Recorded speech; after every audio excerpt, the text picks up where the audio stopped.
This is Make it plain. Make it plain. MIP With Masamela Matfumo. Mark Thompson. Make it plain. Get woke. New from Radiotopia presents Red for Revolution, an audio drama about Black love, queer romance, and liberation. Join Jasmine, an 18-year-old navigating her queer identity while learning about her grandmother's secret love affair. Through her discoveries, we're transported back to 1971 to witness two remarkable women embark on a romance that defies all conventions. Subscribe to Radiotopia Presents and listen to Red for Revolution wherever you get your podcasts. Ladies and gentlemen, we're honored to have our dear brother with us, my brother from another mother. Practically, the Jacksons have adopted me as a member of the family, and I'm thankful for that. And my brother and I are pretty much the same age. I think we might be the exact same age, in fact. I'm 58. I'm 60. You're 50. You're 56. Okay, 58. Okay, okay. Yeah. You're 67. So Jesse Jackson Jr. No, I'm not 67. I'm 60. You said 60. Oh, I thought you said 57. So you're how old? I'm 60. Jonathan's 59. Okay, John and I are right together because I was born in 66. I'm 65. Okay, 65. So all right, I'm a year after you. Jesse Jackson Jr., y'all, running for Congress in Illinois. His old seat, Robin Kelly's running for Senate. My brother, first of all, welcome to the show. How you been, man? Man, I'm doing strong. I feel really good. Feel great. It's been a long season, but I'm excited. I'm excited about the prospects of the future and maybe to give our district and maybe even the nation during this period a word of hope. After everything you were subjected to, what made you want to get back into this? I was drafted by Congressman Bobby Rush and Congressman Danny Davis, and people within the community shared with me that this was a time for leadership in the 2nd Congressional District of Illinois. And I've actually struggled with the decision about being involved in this race. Many candidates have been running for this seat now for 2 years. Fortunately, the exploratory committee conducted a poll, and that poll places us 2-1 of voters in the 2nd Congressional District should I decide to run. I have made that decision, and that answer will be forthcoming sometime in October. But the platform fundamentally shifts when we engage it. One, I delivered more than $984 million in direct grants to the people of this district. As you know, I had one of the best voting records in the Congress of the United States for the 17 years that I served. I have a record of accomplishment on the ground in this district. People know me, they know what I've delivered, they know what I've done, and they know how much of my life I have given to them. My successes and my shortcomings as well. In fact, we are almost one. The criminal justice experience has only enhanced my empathy for men and women who paid their debt to society but are still trying to find a job. As you know, I have struggled with gainful employment since my release from prison in 2015, 2016. And so if I'm going through it with an undergraduate degree from A&T, a master's in theology from CTS, a law degree from the University of Illinois, and 13 honorary doctorates. Imagine the plumber. Imagine the carpenter. Imagine the bus driver. Imagine the man and woman who's paid their debt to society decades ago, who can't fulfill the promise of their lives and the promise of our system without the pardon power. And so I'm advocating that men and women who've paid their debt to society in full should be granted by their governors and by the president the full, complete, absolute, and unconditional pardon, just like Joe Biden did for his son, who never served a day in jail, and his family, just like Donald Trump did for 1,500 men and women who ran through the Capitol of the United States. Grant our people a new life on earth as it is in heaven. That's the purpose of it being in the Constitution and in the state constitution from our governor. So that's a big part of my platform, but there are other issues out here that matter to the people of the 2nd Congressional District, mostly economic, from jobs to growth.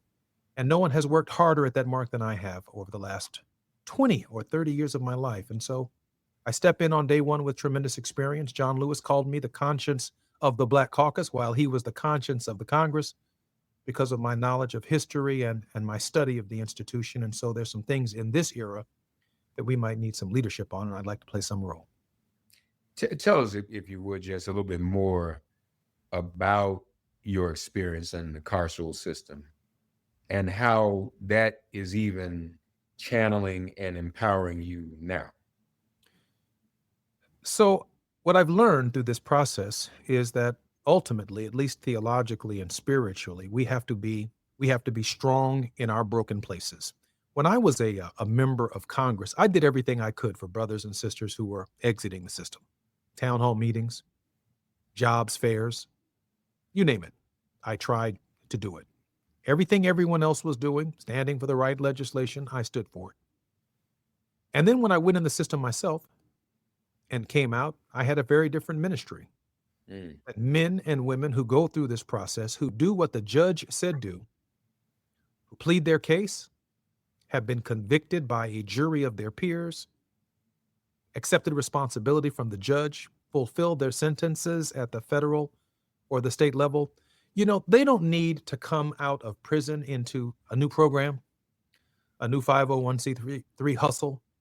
They need to be pardoned. They did what the country asked of them to do, but they still can't get a job. They still can't get the forgiveness that Joe Biden's son got, or that the January 16th families got. And increasingly, this process does not include forgiveness for being Black.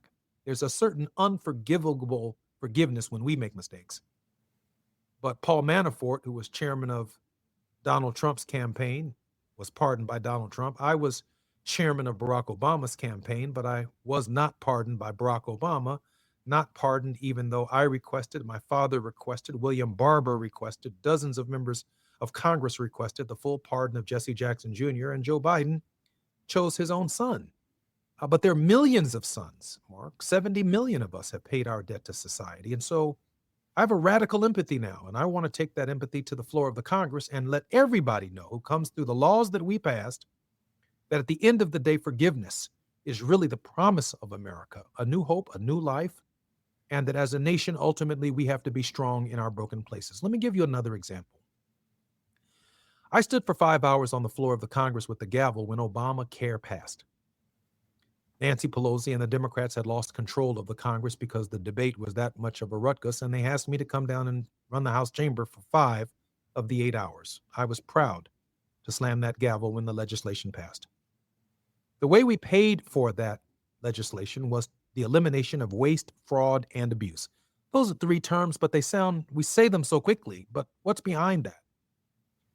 Behind that waste, fraud, and abuse, when we set the Justice Department on this process, are algorithms of Black doctors in Black communities like Chicago, like New Orleans, like Los Angeles, like New York, who primarily serve Black patients. Mm-hmm. When they serve those patients, if you need a new heart or cardiac surgery or brain surgery or major organ surgery or any kind of major surgery, and you check into a local public hospital, a significant part of that surgery for the indigent is paid for by Medicaid. That's how it's paid for. There are 8 people in that surgical suite. Many of these doctors, some of them doing 2 and 3 surgeries a day. They're not accountants. They've spent their whole life, 30 years of education, for their specialty. When their offices overbill, they can either pay it right back, or once they figure out they've overbilled, the government can bring it to their attention. But not one of them that I've met on this journey ever woke up in the morning and said, I plan to be a crook today. But I studied to be a crook. No, I've studied to be a brain surgeon. And then once they're charged with overbilling Medicaid, and there are 70,000 of them, and they do their time, and they come back out of the prison, do you realize they can never practice medicine again? With that skill set? And there are doctors like Dr. Jones and out of New Orleans, Louisiana, and other doctors around the country who are only 55 years old, and they did 3 years in prison. But now they can't practice cardiac surgery. Cardiac surgeons don't grow on a tree. But they come back to the Black community after they graduate from Morehouse School of Medicine and Meharry and Howard and Drew, and they work in our communities because Black people like Black doctors, just like Hispanic people want Hispanic doctors. And so we end up locking up the intellectual capacity to take care of our own people. Now, I fight for their pardon. The only way they can get back in the surgical suites is if the president of the United States passes out pardons, just like he did for January 15th insurrectionists, and put these people back to work. That's one of the things that I've learned, a radical empathy for people who've been through this process. Mm. There are a lot of people in this race, right? This is going to be a big open race. But you at one time were the incumbent. This is the very same district, right? Yes, for the most part. It's expanded. It's about 37% MAGA now. What kind of response are you getting from voters, if any, already? It's overwhelming, actually. The African-American community, as you know, is a very forgiving and a very redemptive community. They like the redemption story. They believe that our people deserve a second chance. And you'll be surprised just how many of our people need a second chance. I mean, even in the District of Columbia, Marion Barry needed a second chance, right? There are more men and women. If I stood in an audience of 500 people and I asked an entire audience, how many of you know someone who's been to jail? Everybody will stand up. Mm. How many of you know someone who's been to prison? Everybody stands up. If I ask everybody in an audience of 500 people, how many of you know a family member in jail? 90% of the people stand up. How many of you know somebody who's done their time, has returned from prison? The entire audience stands up. Then you ask them the question, how many of you think and believe that people deserve second chances, particularly in church? Everybody stands up. So the redemption story is a big part of the Black American experience, especially after the era of mass incarceration, not only for low-level marijuana offenders, but I've gone one step further for men and women who paid their debt to society. Mark, there are no two offenses. No one is in prison for the exact same crime. Not one. And not one person who's ever gotten out of prison is in prison for the exact same offense. Every single offender has a different fact pattern. The context of my offense is not the same as the context of someone even charged with the same crime. So the only standard of measurement is, have you paid your debt to society? Mm-hmm. And if you have, then you deserve to be forgiven. And it's impractical for me or anyone else to ask 350 million Americans one at a time, will you please forgive me? So you have to ask the president of the United States on behalf of everybody to forgive me. Right, That's the only way to put it behind us. Yeah, you're absolutely right. Our dear brother folks joining us, and appreciate him taking the time. He is most definitely deserving, as he has spoken on behalf of so many others. And frankly, to many of us, this was a blip on the screen. And let me just say, as we approach the 30th anniversary of the Million Man March, the principles of atonement, reconciliation, and responsibility still apply. Mm-hmm. What Jesse Jackson is doing, he's served his time, paid his debt. He's atoned. He's reconciled, and now he's taking his responsibility. And many people who've done their time want to do that. They want to come back and give what they can give.